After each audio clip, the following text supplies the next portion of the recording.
ನಮ್ಮ ಗೋಕುಲಮ್ದು ಒಂದು ವಿಶೇಷ ಅಂದರೆ ಎಲ್ಲ ಹಾಡುಗಳಿಗೂ ನನಗೆ ಒಳ್ಳೆ ಚಪ್ಪಾಳೆ ಸಿಗುತ್ತೆ.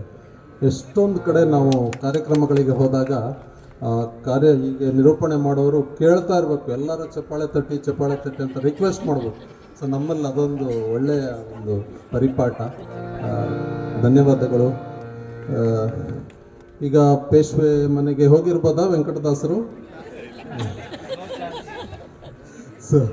ಇದು ಬರೀ ಒಂದು ವಾಕ್ಚಾತುರ್ಯದ ಹಾಡು ಅಷ್ಟೇ ಅಲ್ಲ, ಇದರಲ್ಲಿ ತುಂಬ ಅರ್ಥನೂ ಇದೆ.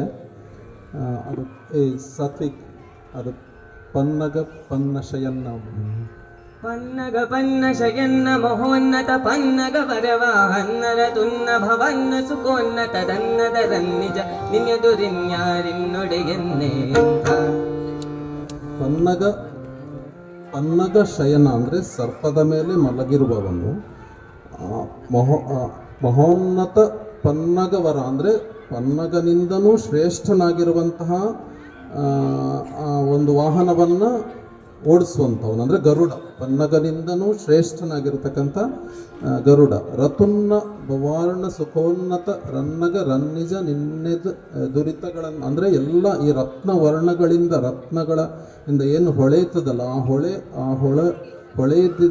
ಆ ಹೊಳೆತದಿಂದ ಸುಖೋನ್ನತವಾದ ಸುಖವನ್ನು ಪಡೆಯಬಹುದಾದಂತಹ ಒಂದು ದುರಿತಗಳೆಲ್ಲ ಹೋಗಿ, ನಮ್ಮ ಕಷ್ಟಗಳೆಲ್ಲ ಹೋಗಿ ನಾವು ಸುಖದ ಕಡೆಗೆ ಉನ್ನತವಾದ ಸುಖದ ಕಡೆಗೆ ಹೋಗುವಂತಹ ಒಂದು ಆಶಯ. ಈ ಥರ ಪ್ರತಿಯೊಂದು ಸಾಲಲ್ಲೂ ಒಂದೊಂದು ಒಗಟು, ಅದನ್ನು ಅಷ್ಟು ಚೆನ್ನಾಗಿ ಕನ್ನಡದಲ್ಲಿ ಜೋಡಿಸಿದ್ದಾರೆ ಪ್ರಸನ್ನ ವೆಂಕಟದಾಸರು.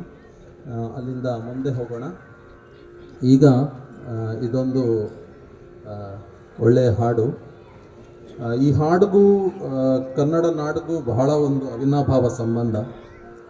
ನಮ್ಮ ಚನ್ನಪಟ್ಟಣದಿಂದ ಮುಂದೆ ರಾಮ ಅಪ್ರಮೇಯ ಅಂತ ಒಂದು ದೇವಸ್ಥಾನ ಇದೆ. ಆ ದೇವಸ್ಥಾನದಲ್ಲಿ ಪುರಂದರ ದಾಸರು ಬಂದಿದ್ರಂತೆ. ಆ ದಾಸರು ಅಲ್ಲಿ ಬಂದಾಗ ಒಂದು ಅದ್ಭುತವಾದ ಅಲ್ಲೊಂದು ಒಂದು ಬೆಣ್ಣೆಯ ಆಮೇಲೆ ಒಂದು ಅಂಬೆಗಾಲಿಕ್ಕುವಂಥ ಕೃಷ್ಣನ ಒಂದು ಮೂರ್ತಿ ಇದೆ.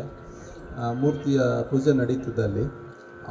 ಆ ಕೃಷ್ಣನನ್ನು ಆ ದೇವಸ್ಥಾನಕ್ಕೆ ಬಂದಾಗ ದಾಸರು ಈ ಹಾಡನ್ನು ಬರೀತಾರೆ. ಜಗದೋದ್ಧಾರನ ಆಡಿಸಿದಳೆ ಶೋಧ ಅನ್ನುವಂಥ ಒಂದು ಅದ್ಭುತವಾದ ಹಾಡು. ಇದನ್ನು ತುಂಬ ಜನ ತುಂಬ ಚೆನ್ನಾಗಿ ಹಾಡಿದ್ದಾರೆ. ಸೊ ಈ ಮಕ್ಕಳು ಹೇಗೆ ಹಾಡ್ತಾರೆ ಅನ್ನೋದು ನಮಗೂ ಗೊತ್ತಿಲ್ಲ.